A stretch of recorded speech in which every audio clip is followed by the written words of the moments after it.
First review of 2019.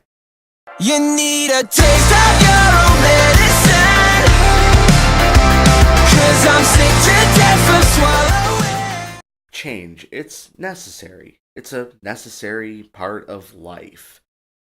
We evolve and we change in so many ways. I mean, if I go back and listen to the first albums that I've listened to when I was a kid, or the music that I was creating as a teenager, as a young adult, some of it doesn't hold up. Some of it does not represent who I am today. And I think the same can be said for Bring Me the Horizon's sound over the last few years. They've been gradually shifting away from their early sort of deathcore, extreme metal sort of sound in favor of a bit more of a pop influenced, mainstream, pop rock kind of sound. And the whole point of this review is not going to be to say that pop is bad, rock is bad, change is bad. These are natural parts of life, and it's how you use those elements that defines the quality of what you're doing. That being said, Bring Me the Horizon's a band I've not traditionally been a huge fan of.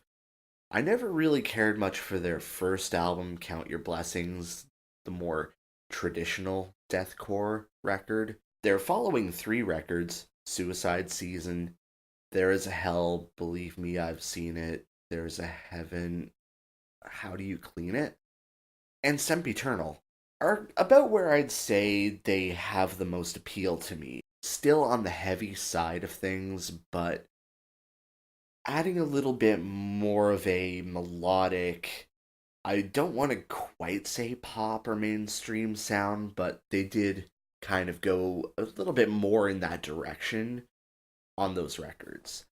And then for their last record, That's the Spirit, they kind of fully dived into the whole electronic rock kind of sound and generally replaced all of the harsh vocals with clean vocals.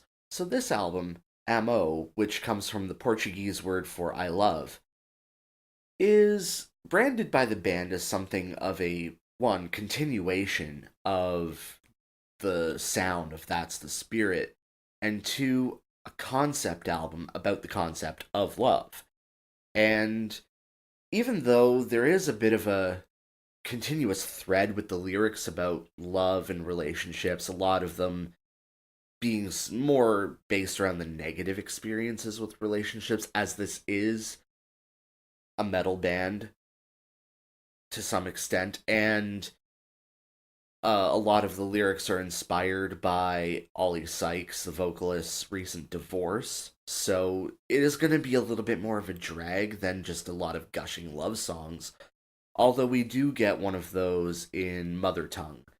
Even though this album is a concept album, one where the songs are supposed to have a bit more of a continuous sort of mix and a bit of a perfect marriage of all these different elements, I found that this record is kind of a bit of a mess.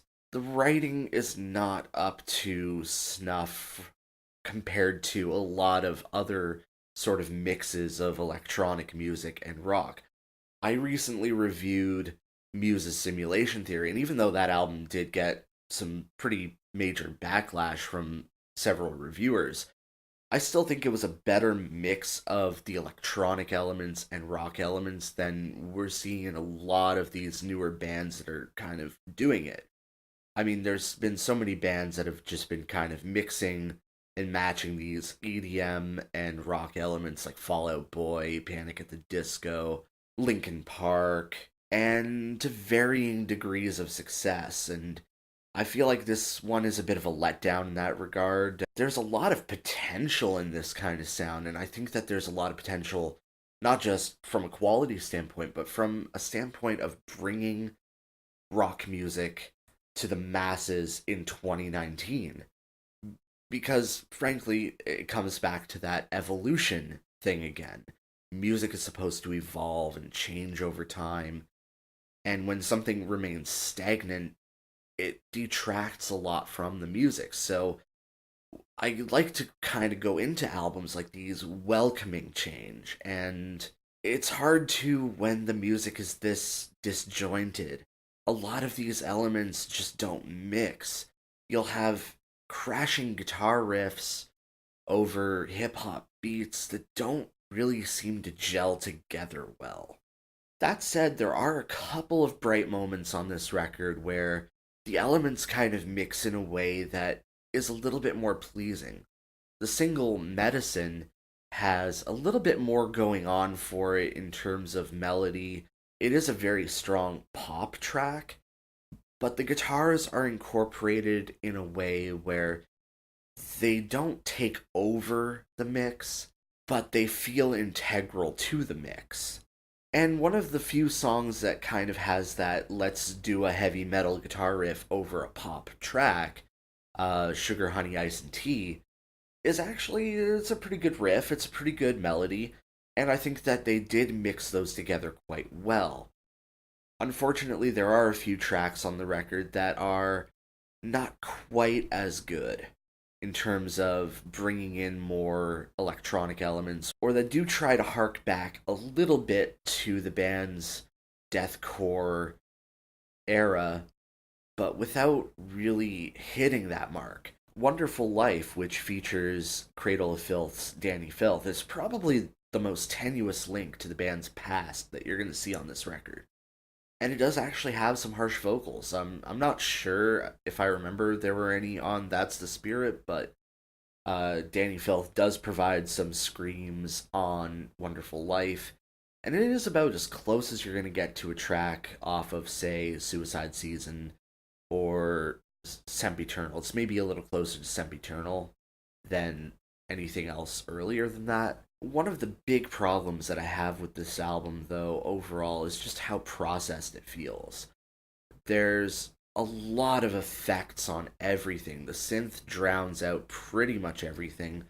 The drummer and bass player might as well not even be there. All of the guitar sounds are just processed to hell. And then there's Ollie Sykes' vocals. I mean, a lot has been said about his vocal style over the years. Not a lot of it's been good. And this album feels like it's auto-tune city. So despite a couple of more promising tracks that don't really offend you that much, this is an album that's maybe best passed over, even if you are a fan of Bring Me the Horizon. I know for me personally, I never really got totally into them, although they're one of those bands that I've always kind of tried to get myself into over the years, because I do like to try to keep up on what's new and fresh with music. And this is a band that is really trying to bring metal and more extreme rock music into the mainstream's public consciousness. And just for that, I have to respect them. I have to give them the time of day, because our genre could really use that right now. And I wish that our torchbearers in the genre were, just that one step of quality above this. Because this is close. There's a lot of potential in this album. Unfortunately, a lot of it is squandered on really messy songwriting, very terrible mechanical production, overly processed sounds. Although I will say that the lyrics are a strong point on the album. I mean, some of Ollie Sykes' lyrics over the past have been very edgy and very cringy, and this album's not that bad from a lyrical standpoint. I mean, some of it is very negative, very woe is me, but there are a few tracks where it is a little bit more of a positive reflection on love. And that is something that I think will carry this band forward a little bit. Anyway, I'm hoping to get on to some more prog reviews later on. Neil Morse Band just released their new album. We're so prog, our album has 2 overtures. So hopefully I'll have a review of that coming out soon. Anyway, Lao Show out. Thank you for watching. We're so full of sugar.